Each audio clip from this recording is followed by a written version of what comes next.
Rome. Salvatore Riina, the Mafia's murderous boss of bosses, who earned multiple life sentences and the nickname the Beast for his cruelty and for unleashing a war against law enforcement that claimed the lives of Italian prosecutors and police officers, died early Friday in a hospital in the northern Italian city of Parma. He was 87. The Ministry of Justice announced his death.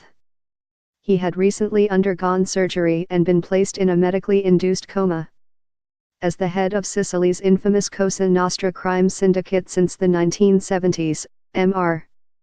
Riina, known as Toto, had a long criminal reach that spilled blood across Italy and extended a black hand of extortion and trafficking across the globe.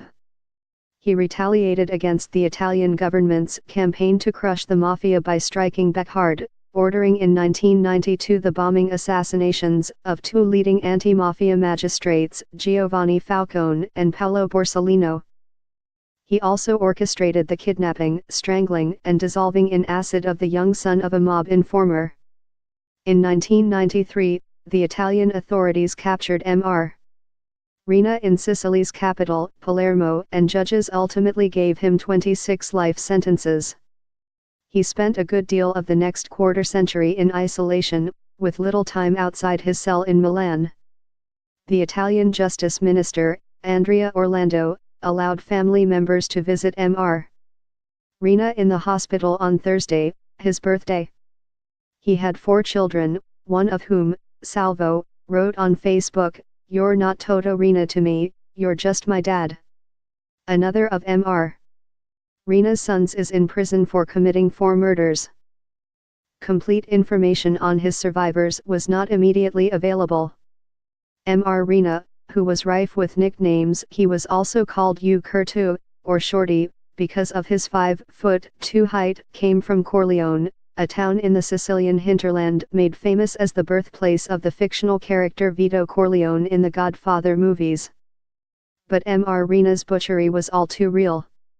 After serving time in his youth for killing a man in an argument, he became a soldier under the Mafia boss Luciano Leggio. He rose through the ranks, eliminating competitors and at times running his gang in hiding, though apparently always from Sicily. By the early 1980s, Mr. Riina had solidified his dominance over the island and its global criminal activities. His organization's tentacles reached deep into all facets of Italian life, from small businesses forced to pay for protection, to large sectors of commerce, where they schemed millions of dollars. In Sicily, the mob had a reputation for delivering votes in exchange for favors. And nationally, Italy's leading politicians were often accused of entanglements with the sticky, and often invisible, Mafia web. Mr. Riina's one-time driver, who became a state informant, alleged that Giulio Andreotti, a former prime minister who dominated post-war Italian politics, once exchanged an embrace and kiss with Mr. Riina. Mr. Andreotti denied it. The codes of omerta, or silence, that governed the Mafia and protected its bosses began to erode in the 1980s as rival families and informants turned state's evidence.